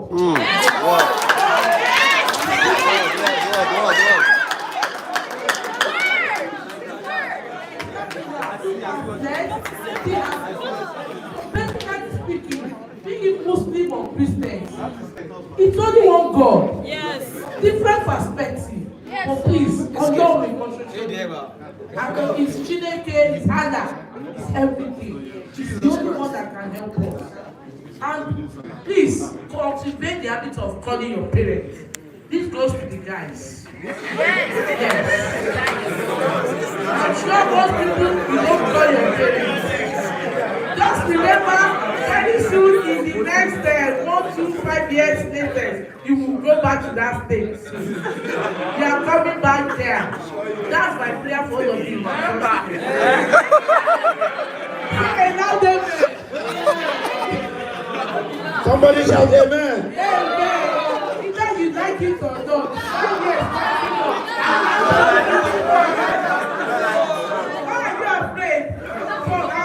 Please, cultivate the habit of calling your parents. Please.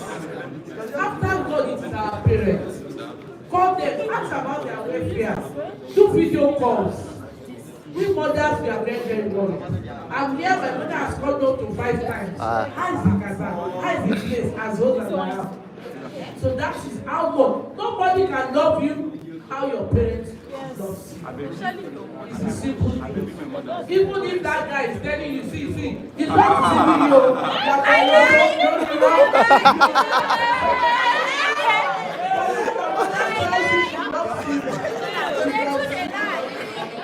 So please, don't do more than you can chew. Don't bite more than you can chew.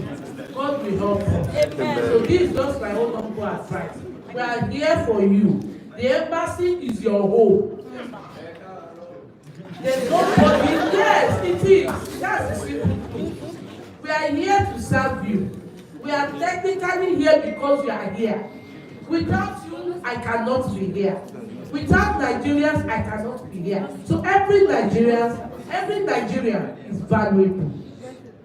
Please, let's try as much as possible to follow the right path. God will help us all. So, if you have any expired passports, lost passport cases, please let us know, because tomorrow we'll be meeting in Cornerstone is going to tell you the place. There's a hall in town where you get captured. Please. So let us know. If you can finish tomorrow, fine, and if not, we'll let you know how many days we stay there. Thank you. God bless you. Wishing you very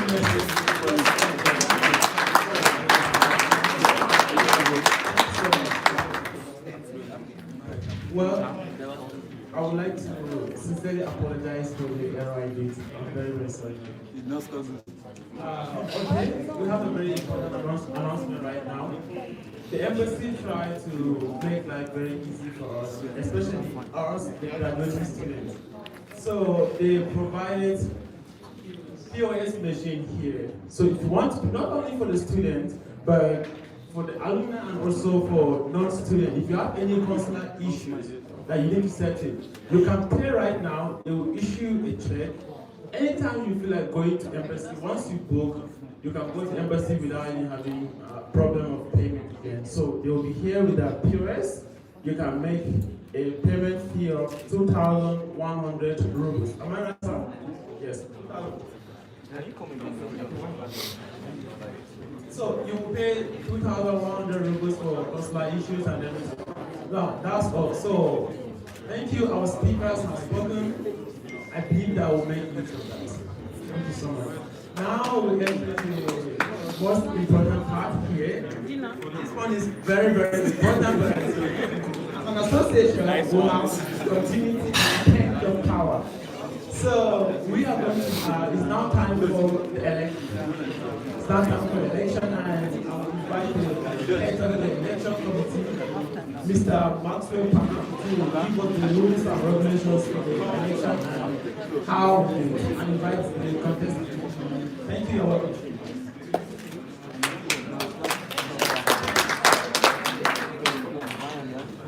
Good evening. It's not going to be like time constraints, so we're not going to go straight. The first agenda is you are going to invite the candidates. We are going to read out their manifesto in 2 minutes. So basically, if you have a question, please just go straight to the point. No stories, no straight to the point. The contestants have 2 minutes to answer your question, okay? So I'm just going to go straight to the first contestant I'm inviting. We have 2 people contesting for the position of welfare officer. Can I have all of Chair Abigail?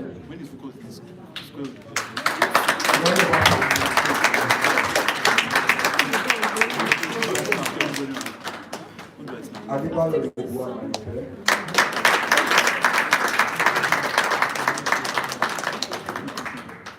So please note that you are being timed. Okay? Alright, so you guys are 2 minutes each. read out your manifesto, introduce yourself, read out your manifesto, share your plans, and if there are questions, we are going to take questions. You guys have answer each question. The moment 2 minutes is over, we are switching on the mic.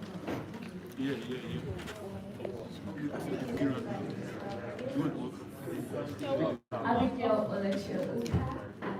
First in Catholic University, and I studied pharmacy. I want you guys to vote for me to be a welfare officer for love, for unity, and for service. So I'm going to make my manifestos will be very short because there's a limit. And what have I done to deserve this position as a welfare officer?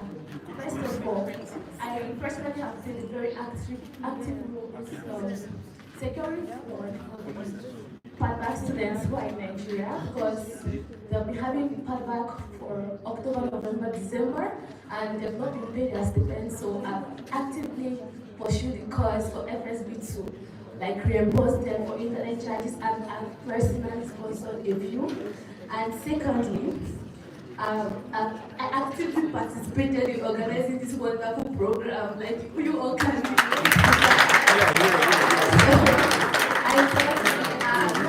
As regards what I've done outside helping my people, welfare concern, I personally am very interested in people's welfare. I like to know that everyone around me is happy and fulfilled. It's not something that comes difficult to do. It's just me as a person. And if I'm elected as a welfare officer, first of all, I aim to provide a loan service. A lot of people were asking me what loan service the embassy has what. Now, the embassy's loan service is in dollars. I'm bringing the loan service to a grassroots level. It's not my personal agenda, though I have to get agreement for air schools. But you can withdraw at least 1,000 rubles to eat. You don't have to go and looking for 100,000 deducted from your stipend.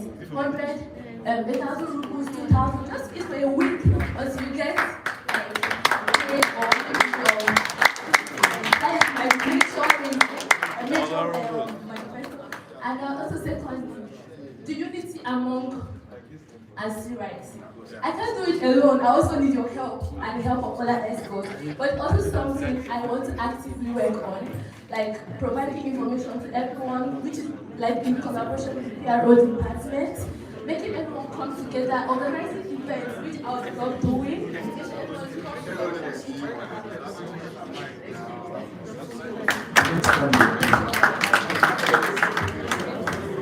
Good evening, everyone.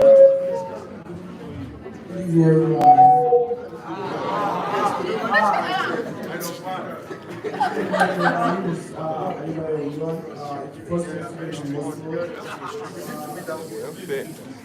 I'm running for the post. I'm contesting for the post of the welfare officer because it's been a long while I've been commercial and I've been performing the work of being the welfare officer.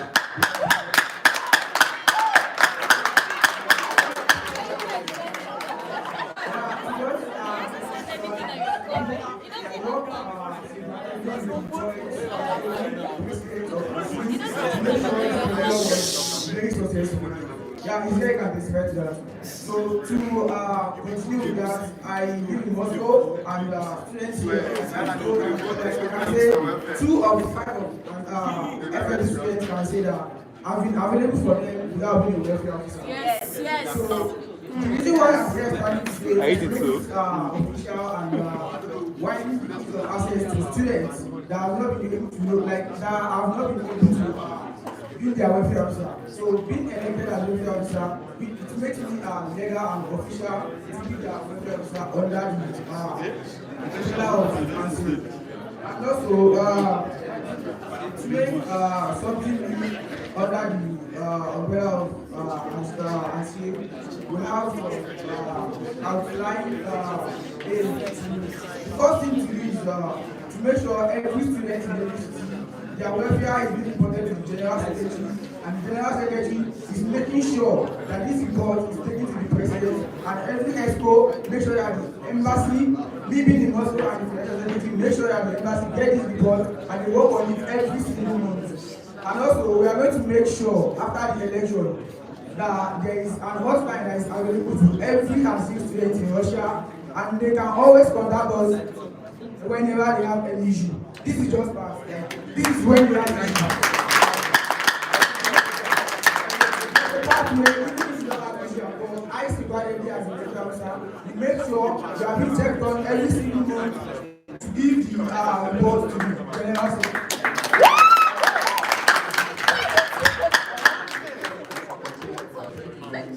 So quickly we are going to take 3 questions. If you have questions for the contestants, so you can indicate by raising your hand. I'm going to pick randomly if time constraints. So if you have any question that you want to ask, any type of question about your workload.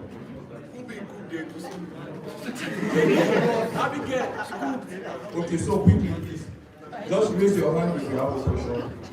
I'm going to pick those giving the questions first. Okay, so I have one person here. Okay, I think that's it. I'm just going to take this here. Okay, so I want to give opportunity for a third person. Okay, that's all. I'm going to get the someone's going to get the right thing.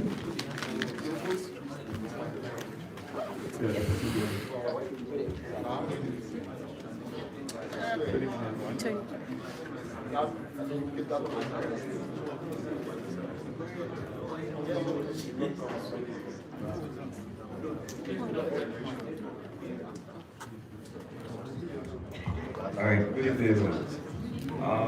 I can testify that you guys work very well during the convention, but I cannot see the effect you claim to have exerted during your course of activities while excluding convention. You understand my question? So how do you intend to improve your game if you are elected as the welfare person despite convention? You get my question, right? Thank you. Personally, I've been working in the welfare convention. First student, I don't really have access to my seniors to the finale, but I have access, I have a strong influence on the backers. That's why I place my pens, actively checking up on each and every one of the available ones. Personally, helping them with their padbacks. They have a group of padbacks who sponsors and answer their questions. And after convention, everybody is very concerned. You don't have to be padbacker or person elected. When elected, you are my concern. Always available, always ready for you. I'm just a colleague. Psychologically, physically, academically, everything.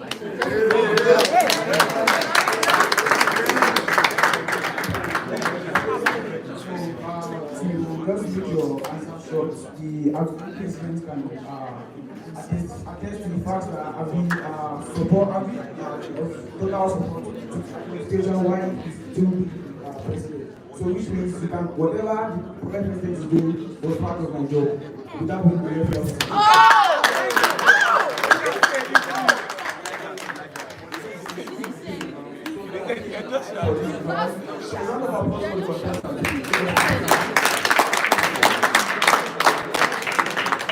So the next person to come up is the person contesting for the position of the PRO. In this case, we have the sole contestant, Tawfiq Mahfouz Muhammad.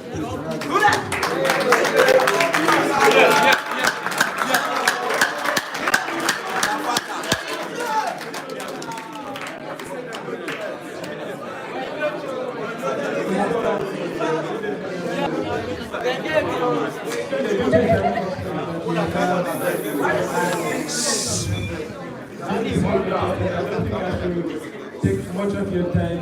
So I also put in my manifesto earlier, which I believe most of you have read. So the major points that I'm going to talk about, okay, is the role of the position of the PRO, okay, which is to get information from the members of the Association of Anssir and let it get to the ESCO and the embassy. So if you have any problem, you can get this information passed through me and your problem is going to be solved. And also, if to get information passed to you from the ESCOs and the embassy and the FSB to you people to make sure that information gets to you guys on time. So my plans are okay to use the means of social media like Facebook, Instagram. Okay, on this, because being so candidate, I believe that I have one already, so I really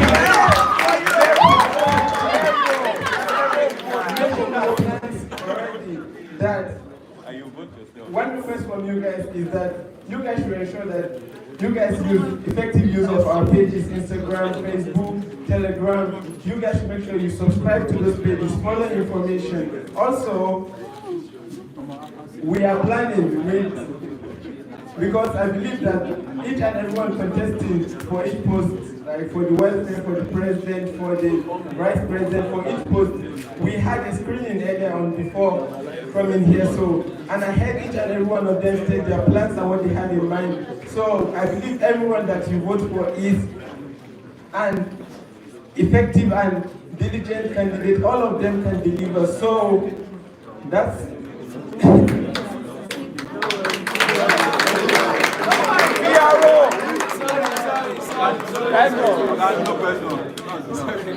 Okay. So do we have any questions?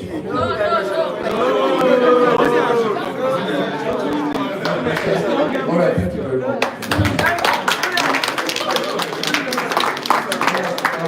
So the next position is that of the treasurer of the association. So we have Grace John Habu. A round of applause.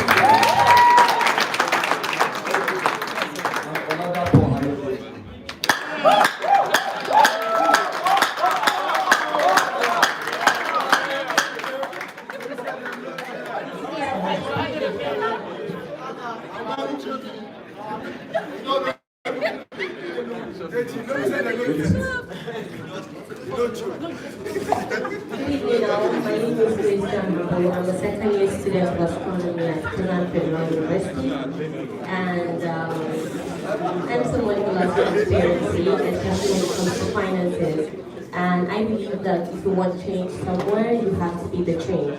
And so I'm aspiring to be the treasurer for Anssir. And when elected into office, I plan to make sure that every fund that comes in and out of the account is accounted for, and make sure that no money is being released to anybody except they get the due approval. And also to make sure that everybody has, every money that comes to me is kept safely and accounted for, and assist in any way I can to help the financial secretary in his work.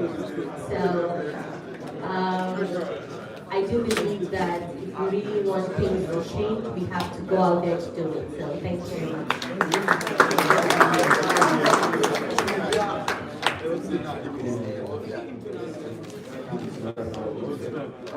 A third year student in Borno State University.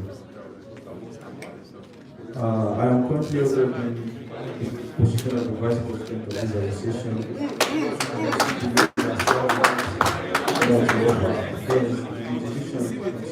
To serve the association.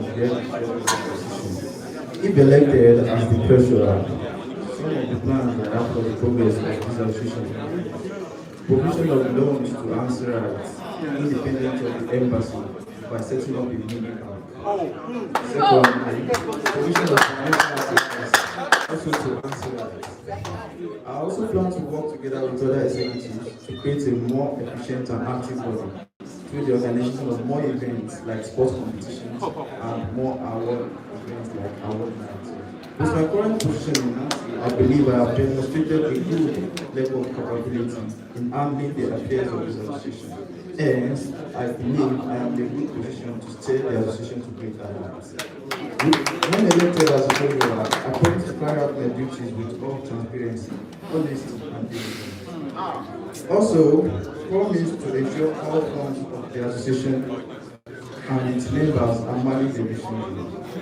Work closely with the committee and enhance proper saving of the association fund in every possible way.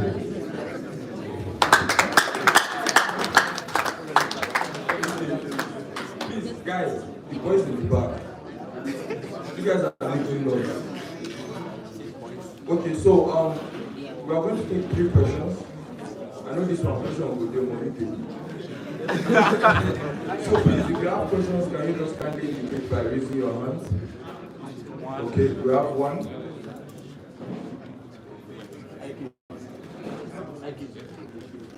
Okay, we have the second person.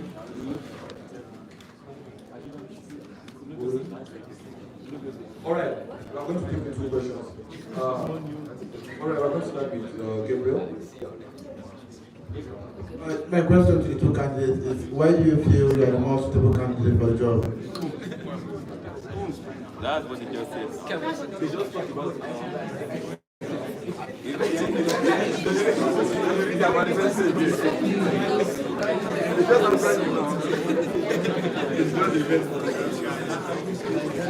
I feel I'm the best candidate for the job because when it comes to finances, I know that as students we can't just depend on one stream of income, and so we have to, we have to make sure that we have multiple streams of income. And so as an accountant, I want to make sure that Anssir also has a different source of income, not just from the dues that students pay to association. Yeah.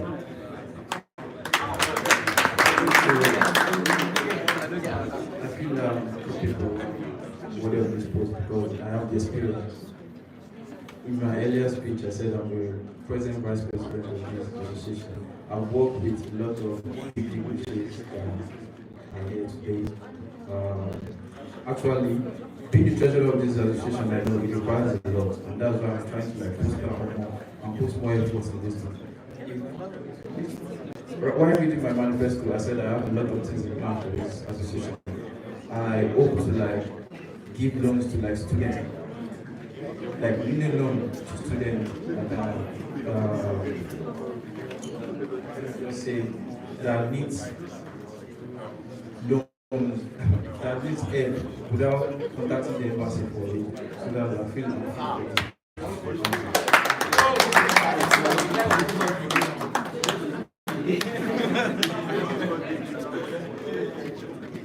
Okay, thank you. Now, the first question goes to you, Deji. You talk about giving loans to people.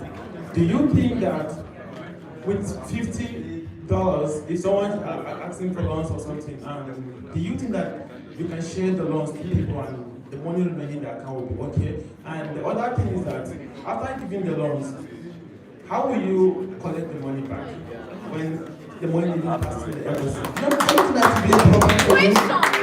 Now, the general question I want to ask the board of them is, imagine you have a situation, you need money, maybe your family between, God forbid, maybe between life and death, and you need money to settle something. I don't pray for that, but you need money, and as a treasurer, the money is in your account.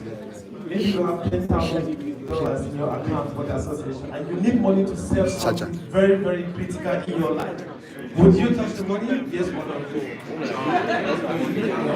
As students, I already have multiple streams of income, so I do have money, not just for that. But if it should come to a life and death situation, then that means I'm going to go through the proper channel and ask to take it as a loan with the knowledge of everyone else.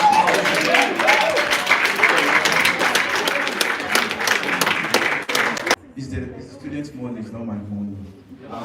Personally, I feel I have enough source of income.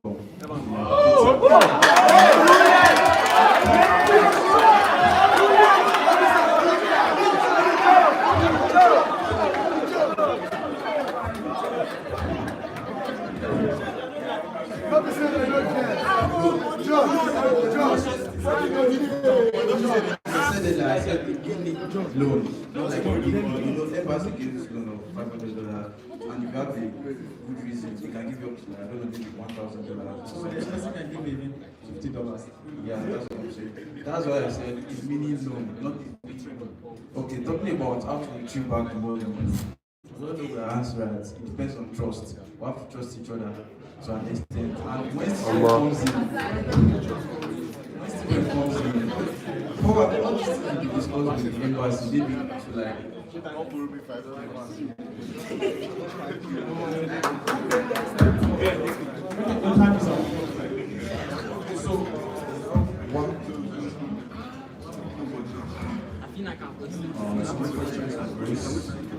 Sir, if you can specify how the association makes money, that's putting cheese aside. So I want to know, that's actually big for me. How would you do that? that can be done through sponsorships and actually connecting. Okay, one through sponsorships, and secondly, I have noticed that we are I'm not confident more in the sense of we are source of income right now is just dependent on kids, right? So another way that we can put ourselves out there is actually we have people with talent within our association, and if we decide to market those people's talent, we actually, as the people supporting this mini businesses of people among us,